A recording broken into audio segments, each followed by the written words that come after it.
Manchester City lost 2-2 to Arsenal. Yes, I just said lost because if you draw at the Etihad, that is the same as a loss. Now let me talk about this game and I have made a list here, yeah? Let me just go through this with you guys.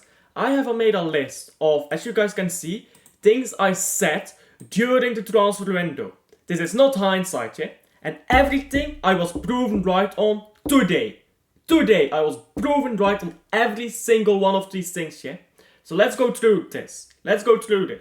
I said during the transfer window that Rodri is already injured and that he will not play half of the season, that we need to pay big money on a defensive midfielder.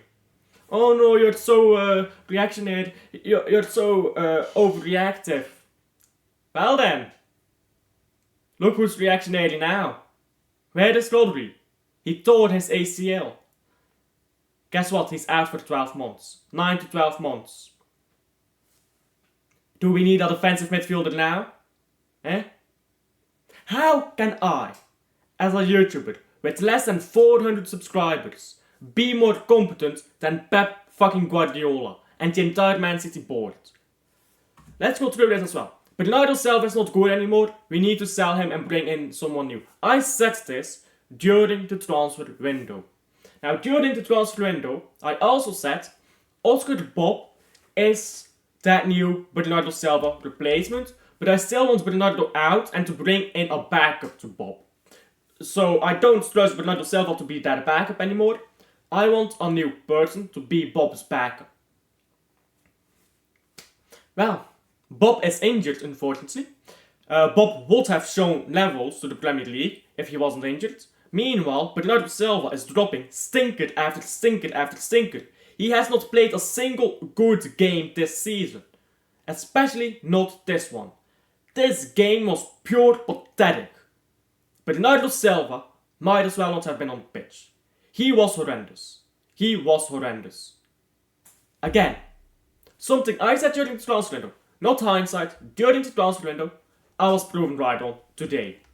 This is something I also said during the transfer window, and I calmed down a bit about it at the end of the transfer window because Gundogan came back. Although I wasn't quite at ease with no De Bruyne replacement. I did want that De Bruyne replacement, but I was a bit calmer. But basically what I said is, we need to get Florian Wirtz or Musiala or someone of that level to come in immediately as the De Bruyne replacement. Because we can't wait another season. Even if you have De Bruyne playing on the bench, coming off the bench for another 4 years. We need that De Bruyne replacement now. De Bruyne is not going to play all these big games anymore. He will get knocks. He will get injured quickly. He is made out of glass now. And I also said McAtee isn't it? Wait, McAtee didn't play. How did that prove anything? Well, yeah, why didn't he play? Because Pep Guardiola doesn't trust him. So of course McAtee isn't it to replace De Bruyne. Pep doesn't trust McAtee. I also said this, for which I got a bunch of people throwing shit at me. I said Kyle Walker should have been sold in the January of 2023. I said that all the way back then. And people were throwing shit at me. They were saying, oh, Kyle Walker is this, Kyle Walker is that. Yeah, you know what Kyle Walker is? Finished. I would have rather had Leif Davison on that right hand side than Kyle fucking Walker.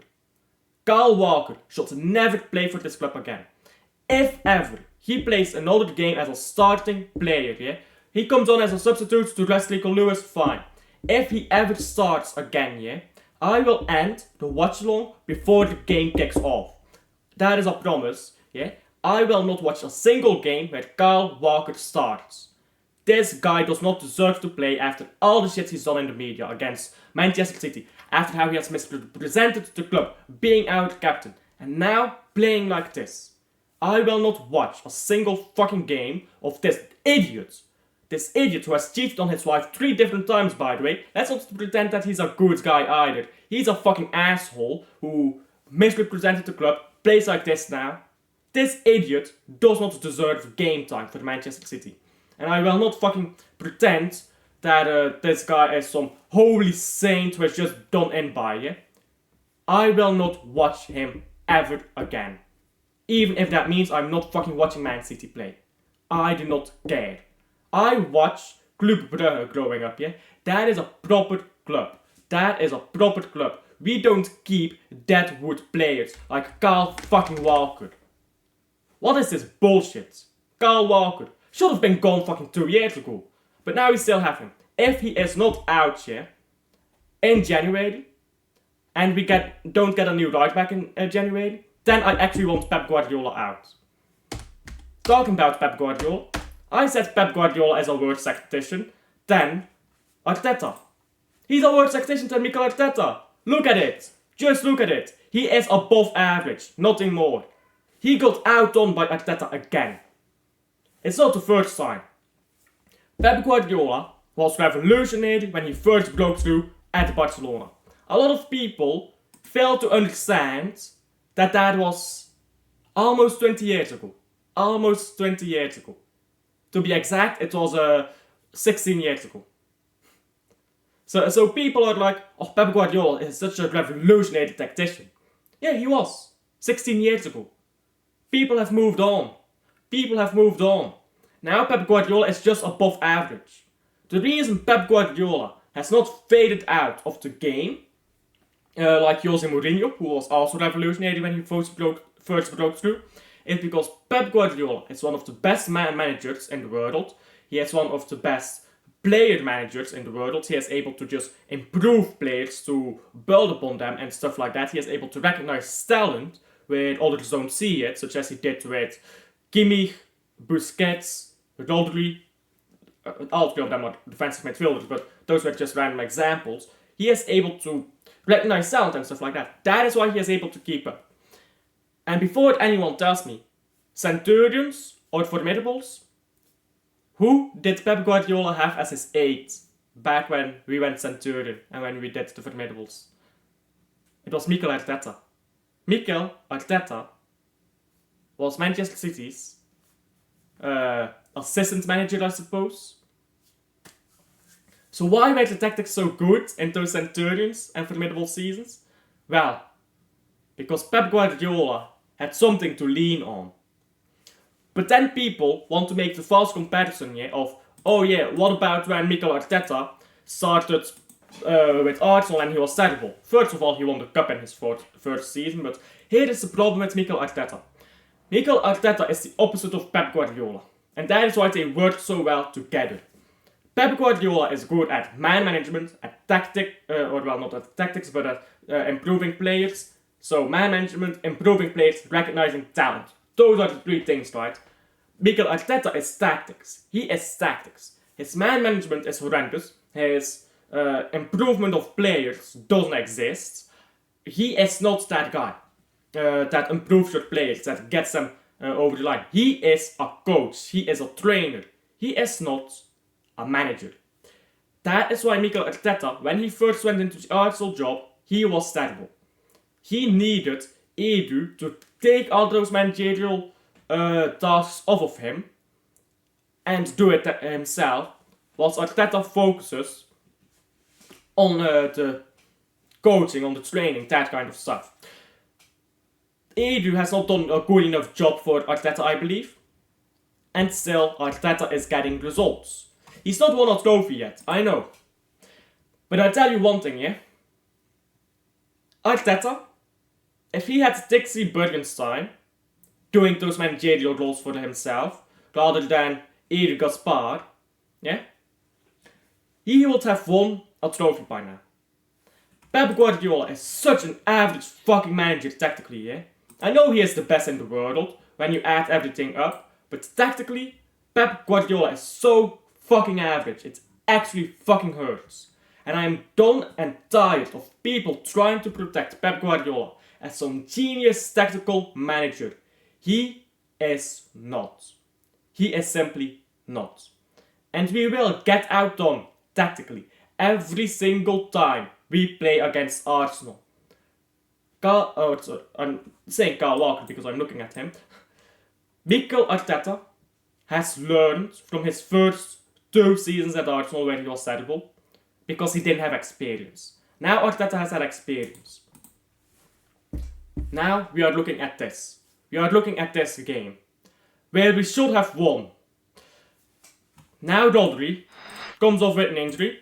It's not like I predicted it or anything, like 3 months in advance. I didn't predict this 3 months in advance or anything, but he did get an injury now. So now, okay, Kovacic has to come on. Fair enough to Kovacic, he played well. In what he was asked to do, I don't think that it maybe made sense to bring Kovacic on, but he played reasonably well. Walker, directly at fault for both goals. Played Rico Lewis, yeah? You don't get that. You don't get that. We win. We win this game without Kyle Walker on the pitch. If Kyle Walker gets a red card and is sent off before Arsenal scored their first goal, and after we scored ours, I actually believe we still win the game. Because we would know that Kyle Walker isn't there, and we would probably bring on Grealish or Rico Lewis for one of our midfielders, and we'd have a back four, then maybe 2 in midfield, maybe Doc will step into midfield, and then we would have 2 forwards, so it's Haaland and Savio. I believe we actually win the game like that. Kyle Walker is actively so bad that him having a red card is better for Man City than him actually playing. Because when Kyle Walker plays here, and he is in this area, you are like, okay, Kyle Walker covers this area. No, he doesn't. No, he doesn't. He doesn't cover any of this area. When you're playing with Kyle Walker on the pitch, you leave Haaland forward and you think, okay, Haaland will counter, or well, it was Savio who was left forward, it's not Haaland, but you think, okay, Savio will counter if we get the ball, and Kyle Walker is in the box looking after, who was it? I believe it was Gabriel. He should never play for Man City again.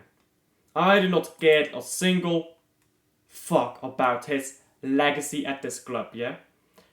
He has tarnished that legacy when he took it into his own hands to talk shit about his teammates as captain, to do all those interviews as captain, and when he decided to cheat on his wife, forgiving wife should I say, not once, not twice, 3 different times.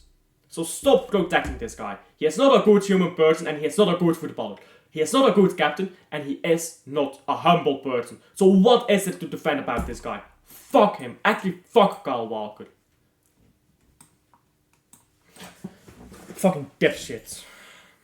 Anyone who defends him, yeah, is not a proper City fan to me. Anyone who defends Kyle Walker is not a proper City fan to me. This game has just shown again that Man City is shit. Actually shit. We win the Premier League not because we are good, we win the Premier League because the rest is shit. I watched the Internazionale, or well, Milano derby by the way. I don't understand how a YouTuber with less than 400 subscribers, heck, I had less than 200 subscribers in the summer transfer window. I don't understand how a YouTuber with that small of a platform, with that small amount of resources, can be more competent than the board of Manchester City. I don't understand. And I'm not saying that I'm some genius, right? Why I'm bringing this up, that I am more competent than the board of Man City, it's because I should not be. I am not a competent individual in this fucking craft. In this art form, I suppose you could call it football. And yet I predicted all of these things months before we saw it on the pitch. Go back, watch my videos in the transfer window. I predicted all of this. All of those things that I showed, those are things I said in the transfer window. Fucking worthless club this. Oh, we got a draw. Who gives a shit? Who gives a shit we got a draw? We might as well have lost. If we lost, we might have actually learned something, yeah? If we lost, our players might have gotten a fucking mental check. Now all they got is, oh, we won a draw at the end. Fuck off. I am more angry now than I was fucking yesterday. Do you know how insane that is? I am more angry now than I was yesterday. Just analyzing this game. I didn't even talk about the tactics at all, did I? I was just ranting. Normally I talk about the tactics and everything in these reviews. I was just fucking ranting because I'm so fucking infuriated by this shit, man. Pep Guardiola is not as good as people think he is. He simply isn't. I have never liked him, and I'll be honest, because I think his football is boring. I just don't like watching him for football. I'll admit, I am very biased against him because I find Manchester City incredibly boring to watch when he plays, when we play under him. I liked us much more when we played under Mancini, under Pellegrini. I liked watching Man City play then. Now I don't like watching Man City play. We win more trophies, I don't like watching us play. I find us very boring. So I'll admit, I am very biased against Pep Guardiola. But whatever the fuck this was here. I don't even know what to fucking say. I really don't. Tell me what you guys thought of this game. Maybe I should talk about Arsenal a bit. This is what I'll do. I'll talk about Arsenal for a bit. Arsenal played this defensive football against Man City again. Big up to them, they got a result. They probably wanted that win. They got their result, right? The problem with this style of football that they do against Man City is this football gives you a draw or an unlucky win. And very unlucky loss. Let's say 1 in 10 of those games ends in a loss.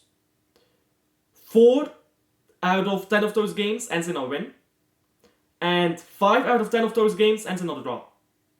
So you have a 50% chance of getting a draw, a 40% chance of winning. You have a 90% chance of getting a good result, right? The problem is with this style of football, now apply it across a whole season, right? Apply it across the entirety of a season. And what you'll see is, across the entirety of a season, you'll only get, let's say, you'll probably play some weaker opposition, so let's say that those chances go to 60% wins. Well, 60% of 38 games, that is 38 divided by 100 multiplied by 60, is 23 wins. Let's be charitable. 23 wins across a whole season. You only get to 69 points. So that's the problem with this system. Let's look at how many wins Arsenal had last season. Let me look this up right now on the table. I think last season they had 27. No, they had 28 wins last season. 23 wins does not win you a league title. So Arsenal cannot play this style of football for the entirety of a season. They can play this style of football against Manchester City because they're not good enough to go head to head with Manchester City, and those draws do actually keep them in the race. Big up to them for doing that.